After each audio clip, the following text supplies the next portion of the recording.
I am the art teacher here at Liberty Tree Elementary School. I teach kindergarten through 5th grade.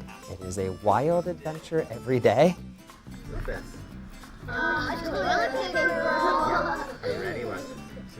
Being in this type of environment, I have all different types of students. Students that love art, students that believe that one day they will be the next great contemporary artist, and I have students that are here because they have to be.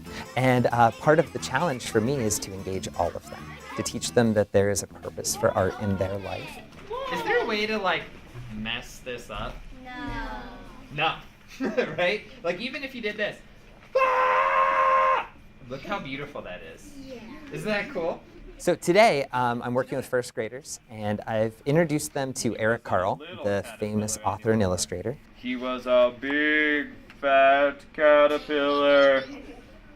With a tiny little face. And I'm actually collaborating with our music teacher, and we're developing a musical based off of The Very Hungry Caterpillar, where she's developing her own music, and the students in here are making the sets and some puppets and all the accessories. So that it's a really great collaboration between those two areas. So I found out a year ago that I was nominated by my principal, Terry Caton, for the Teacher of the Year for the state of Ohio, and I kept shrugging it off and didn't even tell anybody. And then this past fall, I was named 2018 Ohio Teacher of the Year. I can just say with pure testimony from seeing it firsthand that Jonathan Jurovich really deserves this honor as being the Ohio Teacher of the Year for 2018. So I'm happy, Jonathan, to present this resolution to you on behalf of the Ohio House of Representatives. And by the way, Jonathan is with his wife, Amy, here today. So congratulate both of them on this wonderful award. What's really interesting is that I've got these dual thoughts, right? One of my thoughts is it's incredible that an art educator is a Teacher of the Year for our state, right? It's this really exciting thing where I get to talk about the importance of art education. But at the same point, why should I be surprised and excited about that? Because of course an arts educator could be the Teacher of the Year. But it's an incredible moment for arts advocacy, for us to talk about the role of art in, teaching the whole child. As an educator, you want intrinsic motivation to come out of kids. And this is when I first started to realize that John had something special. He was doing this art project with recycled materials.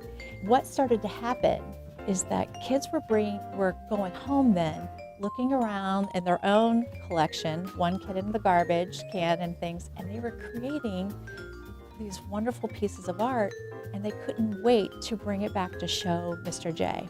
You can't measure that, that kid felt so empowered from his class. You don't have that a lot of times. And that's when I knew there was something about him that made kids want to go out, create, share their work, and then come back and say, look what I've done. And that's what we want. That's what we want as educators. You want that intrinsic motivation to do something special. I'm the popper. It's Battle of the Brush Night.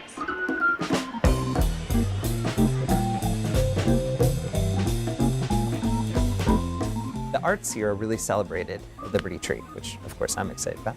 But we developed this idea, learning from other art teachers from other districts about something called the Battle of the Brush. And what we decided is to gear it more towards families and talking about who they are and their culture.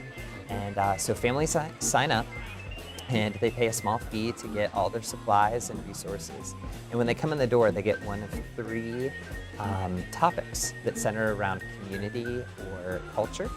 And then they come in and they sit down, and when we say go, they open up their secret envelope with one of their topics in it, and then they as a family have 2 hours to brainstorm and then create a piece of artwork based off that theme.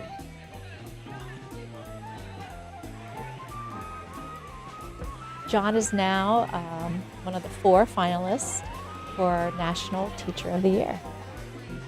And it is incredibly humbling. My whole platform and what I want to share with people is that we have small, tiny moments in our everyday lives where we can make a difference for other people. And so you don't have to be named Teacher of the Year or win an award to make a difference in someone's life. And so that's really my hope, is that I'll be able to share that with as many people as possible, that we take those moments and support others.